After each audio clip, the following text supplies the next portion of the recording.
Hello and welcome to the Social Recruiting Show. I'm Katrina Collier. I'm a social recruiting trainer and speaker.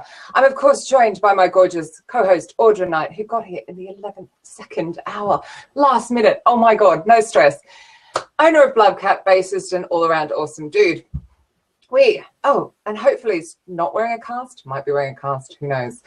Today we have Mr. Beanie Count. Swear to God, this is coming off my head. Chris Raw from Zalando, so excited to have you on. Hello. You're going to have to explain the beanie thing, really. And I'm taking it off, it's too hot. Yeah, so I guess, first of all, just get the beanie thing out of the way. Get rid of the beanie thing. So at Zalando, we were quite fortunate to have visitors for a day and help out with the team. And then it just so happened that a lot of us were wearing beanies that day, and then it just became a thing. So we started a hashtag beanie counts every time it got mentioned secretly in the training session, and then it's just snowballed into this running inside joke for a number of months now. So what's your proper job? Yeah, good question.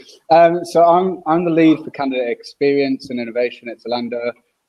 So what does that mean? Essentially, I'm a bit of a sort of project manager, managing lots of little different projects that are going to contribute towards the wider topic of creating a much better candidate experience for our customers. And I guess the innovation piece is a slightly separate piece where I'm going to be looking at more sort of TA tech products and HR tech products that could help enhance that experience, both for not just the candidate experience, but also the recruiter experience and the hiring manager experience. That's so cool that your company has that role, because I think so many companies talk about it, but they don't. Yeah,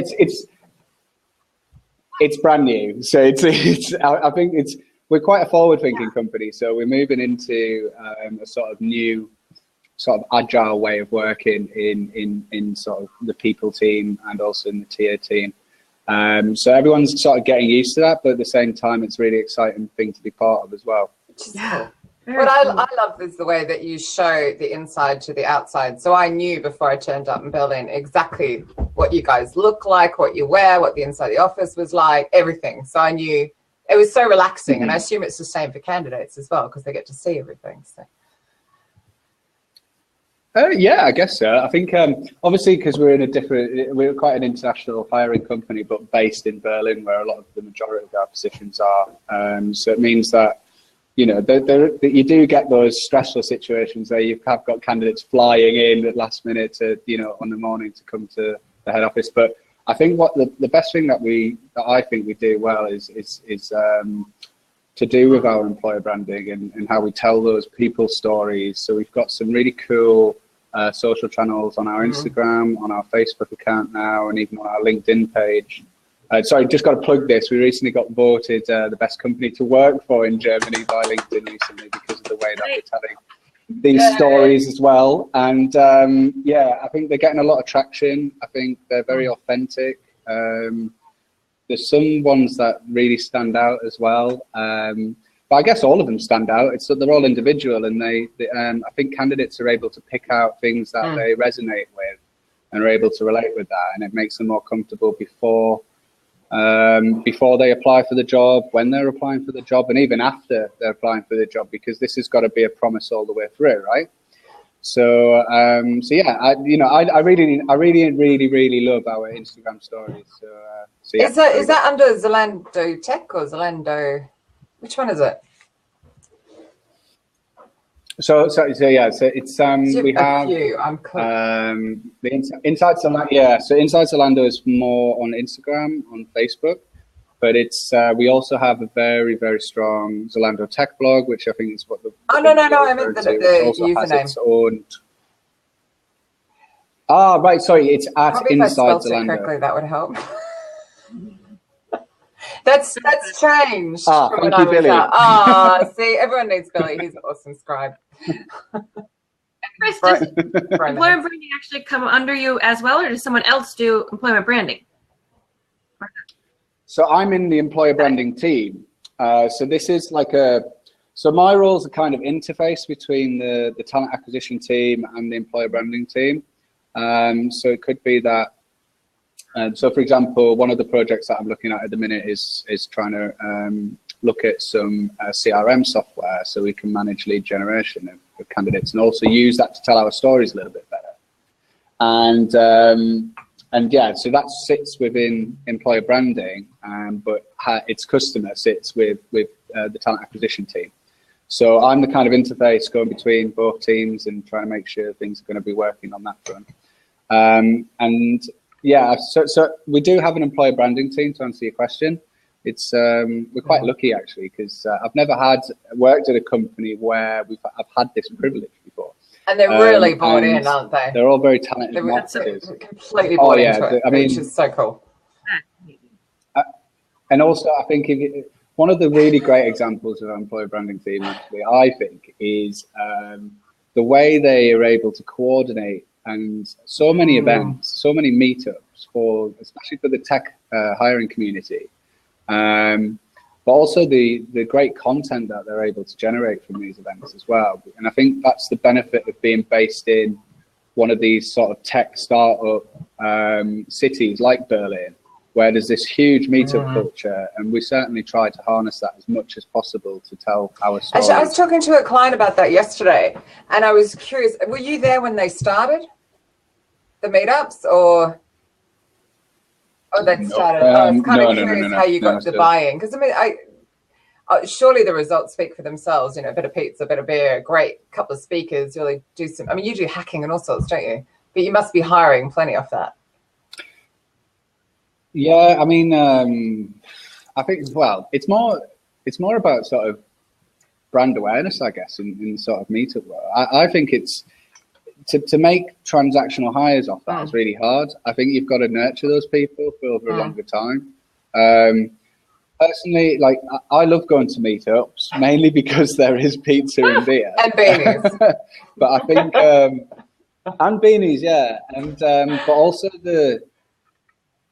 what I found with the meetup culture as well, and this is something that I haven't had when I've worked at other companies, is the fact that you also learn with the content, and they explain it in such an easy way. You know, we have some very, very deep data topics and tech topics that we talk about, but all of our attendees are also some amazing people who can explain things in layman's terms. So even like people like me can get it.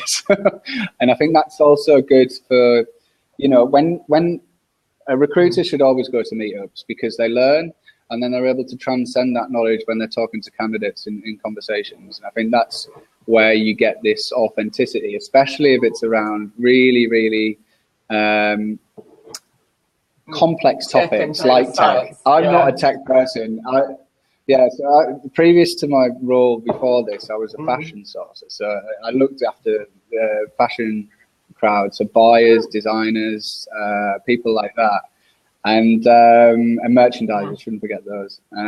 But yeah, I think, and they're a different type of crowd. They don't necessarily have this sort of meetup culture. So I think when I've tried to learn more about Zalando when I first joined here, getting involved and drop kicking myself into the meetup scene was definitely something that helped me progress in my role and my career here. Because I know a lot of recruiters have a bit of fear about going to tech meetups. So would your advice be like, go and listen, or just like, I mean, because I know loads would be walking in handing out business cards, which is the last thing programmers would want. But like, what would you recommend they do? Just listen. I think listening, yeah, but isn't it? You know, I think with recruiters, they are, you know, born question askers. So in that sense, you know, ask open questions and get them to do the talking and learn from that. I think that's the best way that I was. Can I interrupt you for 1 second? Because Animal's just written the best comment here.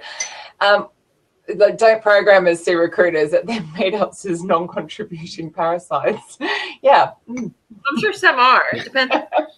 And it could be the case. They've never told me that, but you know, you never know what they say behind your back. But I think in terms of do they see you as equals? I think no. I can't answer that question. I think it's more from a programmer do I see myself as an equal as a programmer? Definitely not. So I'm always the person who's going in sort of cap in hand, so to speak, and asking open questions to try and get this knowledge, and almost painting it as, you know, hey, I just want to learn. I'm quite interested in this topic. You seem like you know a lot about this subject. Can you tell me some more? You know, people who are subject matter experts want to talk about that because they're passionate about it. So hopefully, if they are a nice person, then they will do that. Makes sense, doesn't it? Especially after a few beers. Or just she's starting the new one now. I can just tell. Tenable beers. With beanies. Yeah, exactly. So we do like go to conferences that are like hacker conferences. So it's the same kind of group, a bit bigger. Yeah. But I think meetups are a great idea for sure. Now, do you recruit just in Germany, or is it more global for who you're hiring? Oh, it's definitely global, but we're quite unique in the fact that our main base is in Berlin, but we do have 2 satellite offices, one in Dublin, where a lot of I believe our data insights sit, and also in Helsinki, where a lot of our mobile teams sit as well. Your recruitment should get a whole heap easier anyway, thanks to Brexit. So all should be well. You can just fish them in. Well, yeah. As they're leaving the UK. Someone asked me about advice about moving from the UK to Berlin. Is another recruiter recently, and I said the reason they asked me why I did it, and I knew that this referendum vote was coming, and I'd never ever thought that it would happen, but I'm glad that I made the move when I did. Otherwise, I would be sort of panicking and trying to find a position over here, perhaps, maybe. I just feel devalued as a divorced woman with a British and Australian passport. I no longer give you access to 30 countries. Sorry. Yeah, it's, Can you stay? What's the deal? It's still one of those things. Will you be able to stay? Yeah. I'm not sure yet. You're right. What are we going to do? Ship the 2 million Brits abroad home? We were talking about this the other day because we have a Berlin talent acquisition meetup over here, and we're looking at sort of subject topics, and Brexit did come up, but I think no one really knows. We know as much as probably what we did 3 months ago, 4 months ago, 5 months ago in many ways. So nothing's moved on that front. So business as usual. Yeah, I think there will always be this great unknown. It's definitely already the tech market here. There's a definite change. So I know Mark was telling me, for example, people are saying, well, no, I'm going to go because I'm Spanish or I'm German. I'm going to go look for a role back in Spain or Germany. So I haven't spoken to any particular people about this, but I do get the sense that there are people, like what you said, feeling slightly alienated by what's happening. And I think there's opportunities there for European companies to sort of look at London, especially, which has a huge amount of techies there, and obviously just putting it out there, the cost of living out here in Berlin against somewhere like London, I would say no one ever really saves money when they move over. I always say you just trade up. So you've moved from probably having a room or a very porky small flat into something that's actually you would invite people around. So yourself, my place is big. But actually I think that would change because quite seriously, companies here are looking to open in Berlin, Frankfurt, Madrid, and so on. So I do think that there will be a shift as far as cost of living. There will be a knock-on effect. No, absolutely. So what's Mark written down here? You can always marry into a German passport. I don't know what he's suggesting. Recruiting the London developer market has definitely already made an impact as long as you don't get to live in, I don't know how to pronounce that. So I know the Köln. It's actually where I live. No Köln. It's I live in that area. So, I'm on the border, Mark. I'm on the border with Treptow, so it's not necessarily where the cool kids live, I guess. But yeah. I'm sorry, writing a comment. Sorry. I have a question, Chris. So we're actually hiring in Germany, but we don't have much of a presence there yet. We're not really well known. So do you have any suggestions to get the word out? Like we tried Zing job postings, but they didn't work very well for us. Is there any other like job boards or something over there that's popular that I just don't know about? Or maybe I should be doing ads? Did you do it in German? Mark asked a good question. That's it. Well, I think this is the other thing. I think if you're approaching people on Zing in English, forget about it. It doesn't work. So we thought it doesn't matter. Sorry? Can you imagine somebody walking up to you you're in Boston, aren't you? I always forget where you are. Well, you're in the sticks. But could you imagine somebody just walked up to you and started speaking French, and you'd be looking at them going, hello, I'm American, I speak English. It's the same thing, but we sort of forget because English is the business language. If someone walked up to me on the street and started speaking French, I'm like, what are you doing? So you don't even know. Yeah. No, I mean, I could say enough to say that I don't speak French, but it's that it's my country, the country's English. It's their country, the country's German. So even though they all speak better English than the English, they'd still rather be approached in German. Even if I assume, correct me if I'm wrong here, Chris, that you then launched and said, that's the amount of German I have, I'd be so grateful if we could speak English. Does that go down okay? My German's not great. My German's not great, I wouldn't say, but I do think that there's a thing that I learned actually at the Sorsu conference in Amsterdam 2 or 3 years ago. Actually, I forget what her full name is, but I think she's called Barbara. Yes. She's a German sort of trainer, and she talks about this thing called the German felt factor. And it's because of the way that data law is very unique in Germany. And obviously we've got the GDPR thing coming in next year. And I believe that's been based around German data law, some of the principles. And it basically means that Germans feel, say if a German applied for a job in Amsterdam, that company should try and treat that German national in the same way that he would expect to be treated in his country based on his or her data laws. Right? Wow. And just to try and get the buy-in, because it can be quite formal when you're first approaching German people over here for jobs. But I think that's on Zing side, but I've noticed that those barriers are kind of breaking down a little bit more now. And I think if you're approaching on LinkedIn, I think LinkedIn and Zing are pretty much neck and neck now. With wasn't. It's growing then. In the German DACH region.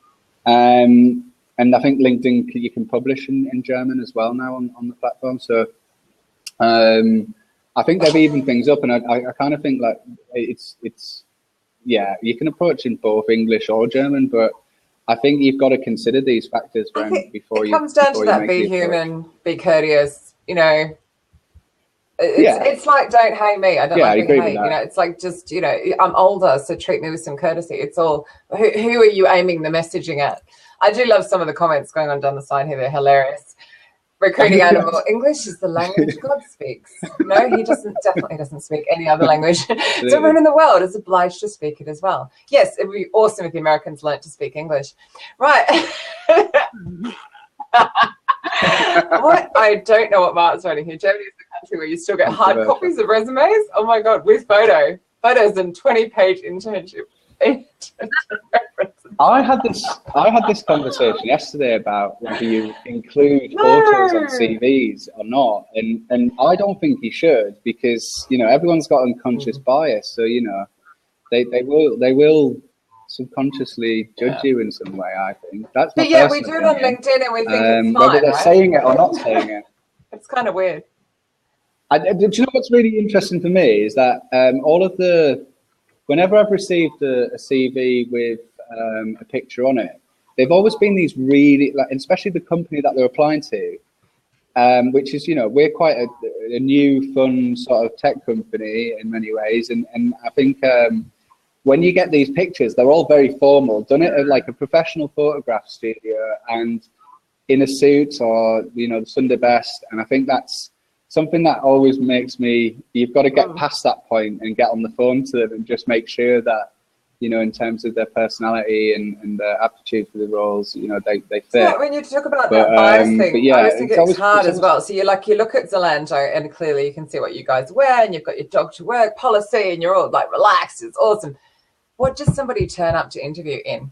So I get the developers, I know what they wear, but it's like this, do I still go in a suit or do I turn up like they wear? And it's like, it's still challenging. Right? Well, that's the thing, right? So, first impressions count. And if your first impression of them is like that on the CV, you look, I guess you always should dress for the role that you're going to work in. That's probably my golden So rule. that's what, because nobody ever, like back in the day, would tell the agencies, that's like, get them to turn up in how we dress. It's, they turn up in a suit and they're all dressed down, and they had all that whole awkward, and it's tough. Well, I wanted to introduce dress up Fridays. You know how you have dress down Fridays in the UK when you're usually working in a formal office. Like, let's all wear a suit on a Friday again and remember what it was like. So I only get to wear them these days. I don't own one. But there you go. I like outright. I don't even know when I last wore one. I'm shocking. You're lucky if I'm out of a pair of jeans. So bad. What the hell is going on down the side here? It's all happening. How about Europass? It's awesome. Yeah, I love the side chat. So Europass, I believe, is a standardized CV. I think Billy's right with that. It was the worst. It's one of, honestly, I think, yeah. We'll find you a screenshot. I think Microsoft public templates are probably better than the Europass ones, but I think it is what it is with that, and that's why I think this trend's been created, because of these templates that include add photo here, and I think people have just done it. In the same way LinkedIn keeps telling you to complete your profile if you don't have it, so. Which I find so annoying. It's like, add your education. I really don't want to add my education. Piss off. If I wanted to add it, I'd add it. But it's really funny. So long ago, it doesn't count anymore. Like, Jesus, I could have had a whole adult child in the time it is since I left school. So let's just leave that off. Just on the LinkedIn thing, it's really interesting, because I obviously have moved out of the frontline recruitment role in a way, and so I gave up my corporate LinkedIn recruiter license because of that. I did go on to the Lights recruiter Lite for a bit, and that was okay. But I'd forgotten how rubbish the free version is, but then also how much more innovative I've become because of that, because you were relying a lot on, these free emails to approach people and things like that, and always work on personalizing, so you get the email credits back and things like that. Yeah. But I think when you've got these free accounts, it makes you more resourceful, right? And it's something I've only had a free account again for the last month, but it's something I've massively noticed in my inquisitiveness and curiosities peaked again, and I think that's only a good thing if you're trying to advise recruiters as well. Yeah, but also, my thing is, God, obviously they've just gone and said you're breaching the use agreement to use every single Chrome extension ever invented, which is a bit irritating. However, one could go, look, there's Audra, she works at Tenable, here's a phone, ring up and ask for her, like back in the day, we didn't have any of this anyway. But it's that, I'm sorry, I probably say this practically every show, but I just die to death every time another Chrome extension comes out going, oh, here's the email address. It's like, well, yeah, because it's all this email's not working. And as you said, it's the personalization. You gotta. Yeah, I think personalization, I mean, if you don't know anything about that person, the very least, you don't actually know them, the very least you can do is comb their profiles and just see if there's anything that you have in common. I think, I think because it's always just such a cold start. And I think, I think also, when approaching, when I was a sourcer, some of the best tricks I had was trying to sell the job in a subject line, to try and get people to open it. And I think even if it was something completely oddball and random, so an A/B testing with that to make sure that you know what works and what doesn't. So I mean, I had one yesterday. So I was teaching ABCAM, so they're all scientific and they're looking for C#, which is it's like getting old now, right? And there was this guy, and he's like had cat pictures everywhere. So I'm like, why don't you write developing cats at ABCAM in the subject line, or something just quirky that shows you've looked, and I'm afraid you won't be able to bring your cat to work, but or whatever, just make a joke, make it obvious. But they were just sitting there gobsmacked by just how many different networks that to me, developers are just everywhere. You can find them online, you can map across, you can find so much stuff about them. There's just no excuse for being lazy. No, not urgent opportunity at Zalando, preferably spelt correctly, Mr. Lundgren. intelligent PHP developer required now. Join our team. Yawn. What's SMH again? I think I also remember. I think, you know, that last point I made about the subject line thing. You know, the guy who got me to think about that a little bit more was Ben Caffey at the Saucy conference, where I think I saw this amazing like picture of Samuel L. Jackson in Pulp Fiction saying, "Say job opportunity one more time," and I think, you know, maybe I haven't experienced this because I haven't done a lot of tech recruitment in the past, but I know how crowded it is in that market, and you know, having something that stands out to them is really important. And yeah, I guess that's just best practice. Really. Getting out of his spelling mistake. But it's the same with buyers, isn't it? They're highly sought after. So, you know, anyone that's in short supply. But I think the other thing as well is if you go in with opportunity, like just this job opportunity, and they're not looking right this second, particularly women, because we'll only apply if we're 100% right for it, we'd say no, whereas we might be looking in 2 months' time. And if you'd just been like, well, where are you heading next? You get a different conversation going. I don't know. I don't know why we're sort of finding this so... It seems like recruitment 101 and we've come back full circle or something. Do you know? I think that works in cycles, really. I think like candidate experience is like the new in vogue topic, I think. And then last year it was employer branding. It keeps going in cycles every few years, I think. But, you know, I think, I do agree with that. I think we are talking about this all the time, about how to personalize in a way. But I also think, you know, this whole, you know, again, going back to the LinkedIn recruiter thing and having this option to blast email people, I think is not the way to go either. And I think you've got to really take your time and have that filter process, your own shortlisting process before you even contact people. But anyway, digressing, going on to... we're on to all sorts of crap. I told you we don't know what we're going to talk about. We never do we, Audra? Yeah, Chris, I want to hear more about different tools that you use for like candidate experience. Chatbots. I think chatbots. So not just yet. We're doing a lot. So we've got an ATS that we use. We're looking at a CRM. Oh, Billy's just lit up. He'll be all over it. Yeah, exactly. Yeah, and yeah, I've seen a lot of products out there. I think chatbots is something that really interests me. I think everyone knows about Anna Ott, who works here in Berlin, who's works for an accelerator called Hubrom out here. He's I think they've replaced the CV process with a chatbot feature to start conversation with candidates at the start and get their information off them. And I think that's quite an innovative way to deal with it. But I think also chatbots could help with the candidate experience because they're enabling recruiters to do the human bit and taking all of that stuff that perhaps recruiters, sources, talent acquisition professionals promised to send the candidate but got tied up with something else or had to cover an interview and didn't get that out on time. So everything runs smoothly, and I think the chatbot can certainly help with that process. But I don't know whether they're quite there yet, though, as well, some of them. I think if you've tried to, you know, not break them, but, you know, have a play around with them, you know, and see if you can trick them.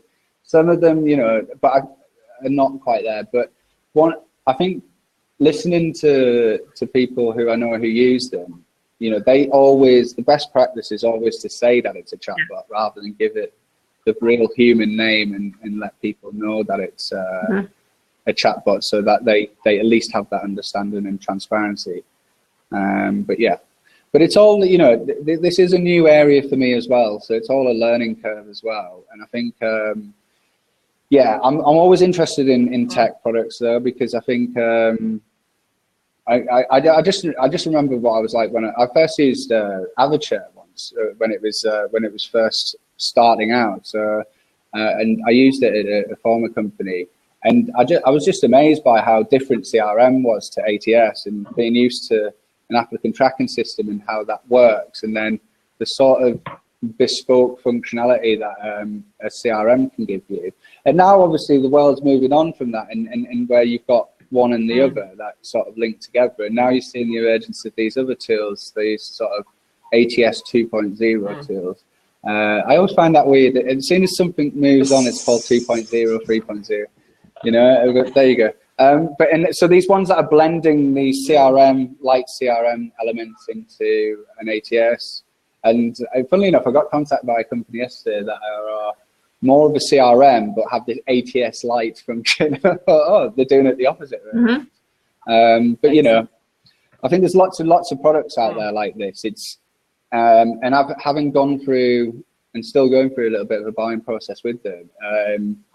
It's, you know, it can be a bit of a minefield as well when you're trying to decide what's right for your business. And I think the important thing is to make sure that you know what your process is going to look like in this new world or this new way that you're trying to implement, and then match the tech towards that. I think if you take the tech first, then you end up with processes that you never might have wanted in the first place. And then you're stuck, at least for a couple of years maybe. But there you go. I like Billy's question here. So, Chris, are you guys using Snapchat for brand? You've already mentioned Instagram stories. So when we are not. I don't think we're using Instagram stories, but we are using stories on Instagram, which is Instagram stories. Sorry to get that mixed up. That's their brand name, isn't it? Snapchat we're not using, I don't believe. I'm not sure. I think we've played around with it a little bit, but I don't think it's an actual official channel. But yeah, I think Snapchat's. I'm not a fan of Snapchat because I don't get it to an extent. We're showing that. And I got it. I don't know whether it's just, I've left it. I don't know. I think Instagram's a much better tool. Snapchat's cool for making better videos with better filters, and then I drop them onto my camera roll and upload them to Instagram stories when I can be asked. But it's too. Mr. Lee, I didn't know you were there, and you open with a comment like he's too old. Typical. Wow. Sorry, Chris.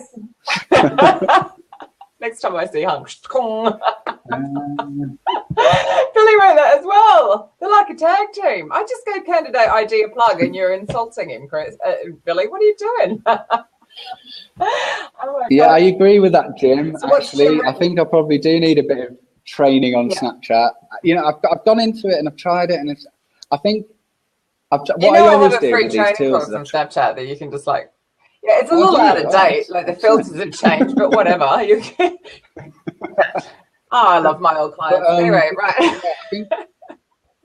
Yeah, so Snapchat's probably something that I should look into a little bit more. But it's, you know, I think also the things that recruiters usually good at are the ones that they're passionate about. So they usually get more success from stuff like that. And I think the ones that are new, you've got to keep learning, obviously. But I think it takes time to master them. But yeah, I think it's the filters thing that put me off on Snapchat. You know, my girlfriend loves them. You know, the yeah, but I think, yeah. So I think they're fun. You know, there's obviously a lot of, and there's a lot of good. I'm sure there's a few good accounts that are good at Snapchat as well for best practice. But maybe that's something I need to explore a little bit further as well. And they're pretty good at a lot of stuff. Did a show with the employer branding lady whose name's gone out of my head. Sorry to offend you. From We Are Cisco. So it'd be good to watch that actually and get some inspiration from it. I will send you the link afterwards. Yeah. Oh, you're having a cast moment. Excellent. No, I'm good. I don't have a cast. No cast. There's no cast. How many hours did it take you to get to Austin? It was only 3 days on the way there. It was 4 on the way back. Do you know she got the train to Austin to speak at the Employer Branding Conference? Or was it SRC? SRC. Crazy woman, Chris. Crazy woman. But you did it. I'm very determined. I'm just reading Jim's long question. Is it a question or is he writing War and Peace? Do you monitor what the kids are into in order to pick out where to spend most of your branding time? Are you hiring? For example, are you hiring older people? Snapchat. I think it's well. You're not as old as be discriminative age, but I think. But I think you know, we hire sort of I would say from 20 upwards. I think we have We have interns. We don't necessarily have a graduate scheme as such. We have like a trainee program, which has a few places a year, although I'm sure they're looking to expand that at some point. But we do have a working student and intern program that we have a lot of. So, you know, perhaps Snapchat could be a channel to explore from there. To be honest, we don't struggle with applications from those routes. So I guess the need to explore that hasn't been there, but we do look at what channels we use and look at our audiences and trying to figure out, you know, what kind of channels that they would be most present on. I think that's always happened in certainly in the sourcing team, where you're looking at the vertical that you're recruiting for, and certainly looking to be on those channels where your audience is. And I think it's the same for branding as well. So we do make a conscious effort to do that. How do you get the buy-in from your staff for your branding? Because I know it's like I know you've got a great blog from one of your UX designers on how to write a UX designer CV, for example, not use Europass. Yeah. So I think, well, do they just volunteer, or how did you find? Yeah, I think it's, you know, it's different job areas. I think you're going to have people who really engage with it and see. I think this is like any company though. You'll have hiring managers and business unit owners and things like that are fully engaged with recruitment and TA activities, but you'll also have some that need a nudge and a bit of a push, and then they're okay. And then there's some that just, you know, see it as someone else's job in a minute. And I think that's always going to be the case, you know, but I think that's how important it is to build those relationships with people and make sure that they see the value in talent acquisition and what it does for their business unit. And that's, for me, is down to the recruiter, the employee branding team, if they have one, and, you know, HR, business partnering as well. I think they're the real linchpin in making sure that buy-in is there as well. Mm-hmm. What would you recommend to HRBPs then to get that buy-in? Because some of them won't come out of their office very much, will they? I know they have a HRBP job title, but then they have a bit of fear. Pizza and beer. Pizza and beer, yeah. It's hard to say. I think I've been quite lucky to work with some great HR business partners that are really on it with the business. And I think that's always helped. So I don't know whether I can answer that. I think, again, you've got to sort of plant the seeds with these people to get them to understand and or show them. You know, one way that I've done in the past to get people on side is kind of showcase the effort that you have to go through to get one of the best candidates that they know is a high performer. And then, you know, surely there's an easy way of doing this. Can I have some budget, you know? And can we go to, you know, with the business and do some co-collaboration on this, and how we all come up with a strategy of what talent acquisition should look like for this business unit. And I think that's, you know, planting a seed like that will help, you know, get buy-in with everyone who's in that stakeholder group. I like that idea. Makes sense. What's going on down the side here? Are they having an argument? Mark and Jackie, they're like back and forth. I can't keep up with it. Something about lawsuits, but I'm not quite following. Oh, wow. But Chris, what do you think about, should the job application be short versus long? Most people tending to say the shorter the better, but then there's people that say, well, you don't want them to just make it too easy. You'll get too easy. Is there a case for both? You know, with the different, I mean, like, for me, is it the way that because people are coming into loads of different channels, right? So if you were coming into a CRM, you'd expect that to be short because you're not interested. So you want that conversion.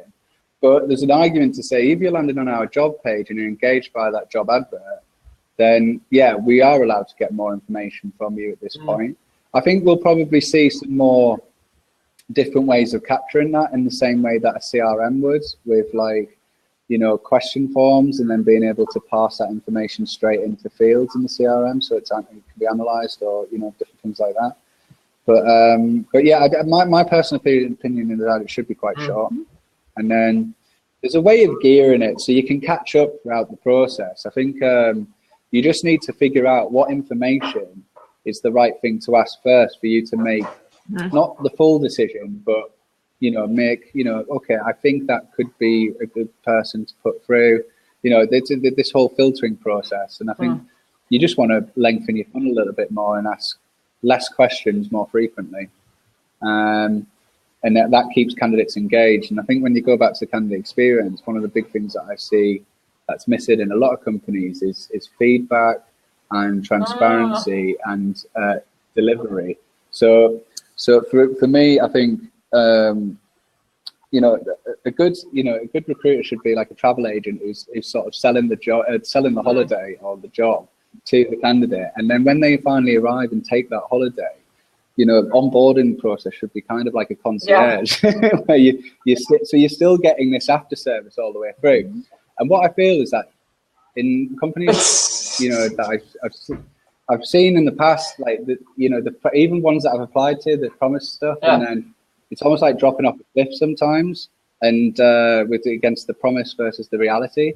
So I think that's something that's really important to set the tone at all the way through an application process. I think when you think about it, like if you're standing on a train station and you don't know when that train is going to turn up, you start getting agitated.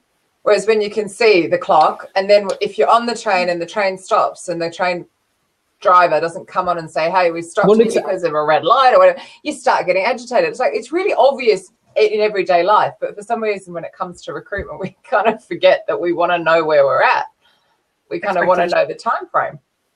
It's sorry about the train. I didn't do that on purpose. No, I agree with that though, because I think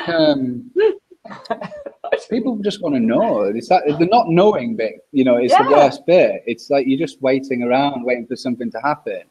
And I think, you know, I've had some especially horrendous stories recently of candidate experience, where I had a story recently where someone had applied to a startup and the co-founder had got in touch and offered an interview, and then they were 45 minutes late for the interview, and then it was because they couldn't get Wi-Fi on a beach. And it was then they started talking through someone else's CV to the person. And so it's amazing to still hear these types of scenarios sometimes. And I think that's why I think it's, you know, whether it's a startup, whether it's a traditional business, I think it's really important that HR, people teams, talent acquisition, you know, point out what could go wrong in these scenarios and use examples from other companies to say, hey, this shouldn't happen to us, so we need to make sure it doesn't, and work together as a team to make sure it doesn't as well. Because I think if you just take all the ideas from TIA and not involve HR and the business units and different other stakeholders, then someone's not going to be happy with the process in the long run as well. So it's really got to be collaborative. I mean, I remember, speaking of sitting on a beach, I was on a beach, and actually this was back in my agency days, in France, elbow deep in prawns. It was awesome. And I stupidly answered my phone. And it was my client going mental because somebody had fallen out of the process. And it was because the HRD hadn't issued the contract. Had absolutely nothing to do with me and my replacement, who was like looking after it while I was on holiday. And it was just like, because you just didn't issue a contract. That was it. All you had to do was type some name on a paperwork and put it out the door. Nah, you know, like really piss easy stuff. It was all signed off, you know, like, but yeah, you're absolutely right. I just, yeah, and I think, I think with just going back to the other question about, you know, whether it should be long or short, I think there's an opportunity there as well. But if you've got regular touch points, to really keep them updated and let them know a timeline of when the next stage is going to happen. And that can all be managed through automation. I mean, and again, it goes back to that whole argument about AI as well, versus, you know, it's AI in recruitment. I actually think there's not a great deal of AI in recruitment. I think it's actually just very advanced automation with the way it works. And I think, but we need to utilize this as much as we can to communicate with candidates. And is that a dog? Okay. Just double checking that. Yeah. Hello. I'm showing off my beautiful screen, but there's lots of noise going on behind me, so I thought I'll just stick my screen up. Yeah. Okay. So Jackie just laughed out loud. I know. It was, you were saying something and he just yawned. It was like, oh God, I hope Chris doesn't see him yawn like that. It's not related. It's like, I take it you want to walk or something. He does this. It's so embarrassing. So, because I do a lot of training via Zoom and stuff like that, and he'll just walk across the table. It's shocking. God knows how unprofessional people think I am. So, I've just seen Billy's comment there. There's no excuse for not updating a candidate, none whatsoever. I completely agree with this. I think, when, I think there was a massive, one of the biggest strings I've ever seen on one of the Facebook groups about Amazon's policy of not giving feedback. And there was this senior candidate, I don't want to go too much into it, but there was a lot of drama about, whether you should give feedback or not. And I actually think you should give feedback at every stage. I don't know whether that's even possible. I think technology will help with that in the future, maybe, but I think just not the full feedback, but giving them nuggets of knowledge which are going to help them on their way. And I think that's the human, decent thing to do. I think not telling them anything is the worst thing to do, because then that's really going to affect whether, everyone kind of shops at Amazon anyway. And I think, but I do think that it's, I also think it's quite rich how they make a lot of money out of customer reviews, which is kind of feedback in a way, but don't give any to their candidates, allegedly. But yeah, I think, I do want recruiters to be human, actually. Hi, John. Didn't know you were there.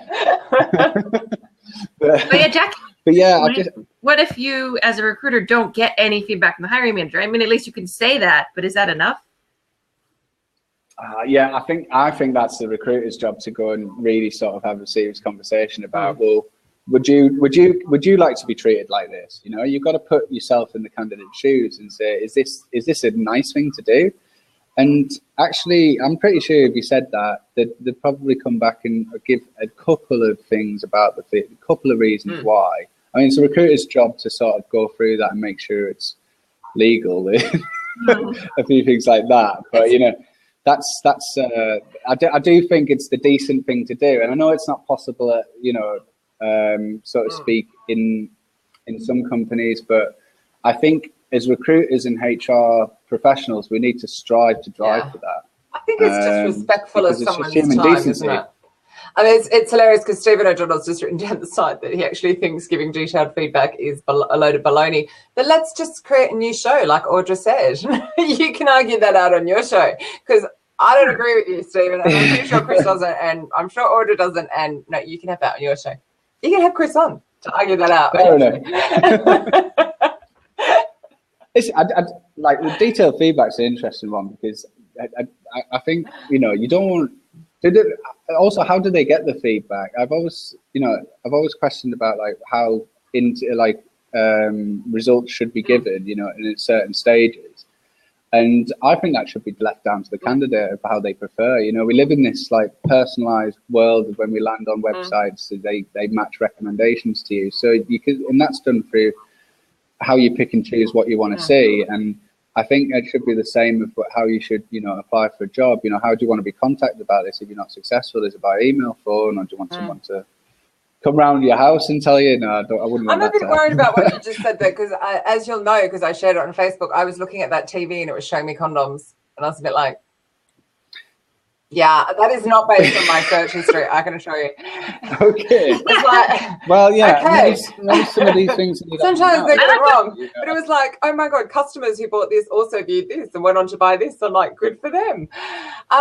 Sorry, there was a great question down the side. Where's it gone? Oh, so Hung, what do you do when candidates argue the toss? And I've just interrupted Audra twice. Sorry, honey. Go. No, I was going to say the same thing. I'm interested in what Hung said. Yeah, did you hear that, Chris? Sorry, I didn't quite hear that now. Yeah, he said, what do you do when candidates argue the toss? From Hung. Argue the toss. Hung, do you want to sort of elaborate on that? If you give them feedback and they argue with it, or it creates like a bigger issue, I think that. I think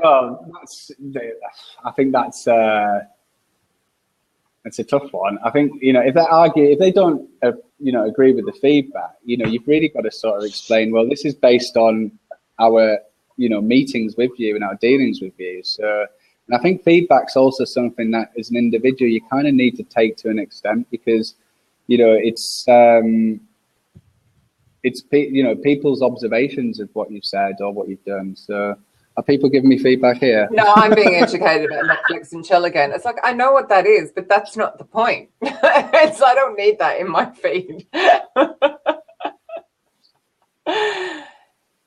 Maybe there's less feedback if there is. What was that, Audra? No, I mean, not everyone's going to agree with it, but at least you made the effort, and then they have a problem with it. I think if someone ever asked them, did they give you feedback? Feedback's one thing. So how you use it is another thing. But I think, but there's some candidates out there that really want it. So some candidates might not. So I think you've got to make sure that you're dealing with everyone as individually as you can, where possible. I know that's not easy when you're working in companies that attract a lot of applicants, but I think again we have to try and strive for that, and that's where technology can help with in the future as well. Have you had to deal with a situation where you've had bad reviews on Glassdoor, Indeed, Facebook, wherever? Yeah, I think not me. I can't speak personally about this, but I think members of our team will have had to. I think our company is a startup that's gone from 0 to 12,000 people, and still feels like a startup. And certainly some of the processes feel like that as well. And because we like to be entrepreneurial and agile and speedy, and I think that's kind of in our DNA. But when you go through that sort of growth, hyper growth, you do get growing pains and these different types of problems. And I think not everyone probably enjoyed working here. You can't please everyone, and I think there will be reviews like that from the past on Glassdoor, and maybe some today as well. But I think companies have really got to be active in sort of responding to that, in the same way that TripAdvisor works. Where I think when I was picking a holiday recently, I'd never been on TripAdvisor that much, but I was quite impressed with some of the way that they were responding to comments. Whether the comments were real or not, I'm not sure, but it still looked legit. And I think it was quite nice that someone was always going back and making sure that customers were happy.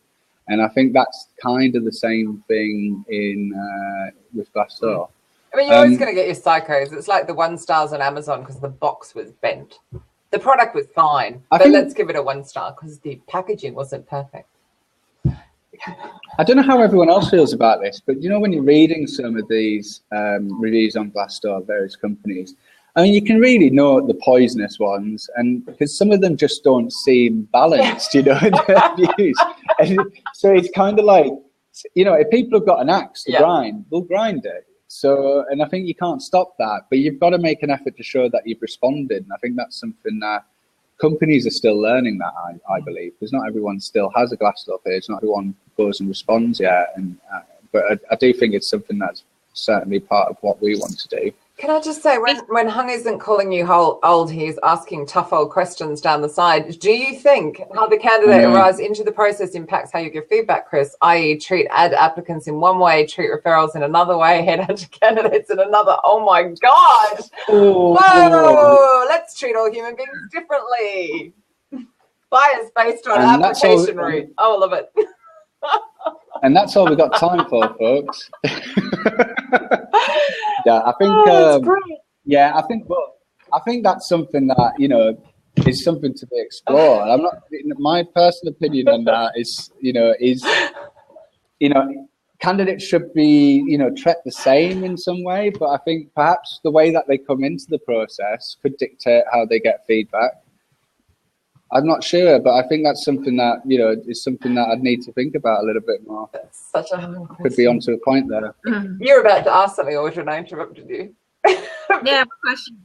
So we talked about Glassdoor, but is it true that Kununu is pretty popular over there? Or how's that doing? Yeah, massively. Unfortunately, I can't. Like I said, my German's not very great, so it's a German Glassdoor, and I think this is something that I've noticed as well in Germany, where.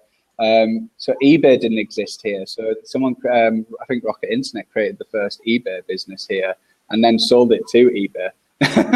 And I think Germany has this way of having their own thing for what is usually global outside of Germany. Don't tell me Zing's going to become LinkedIn.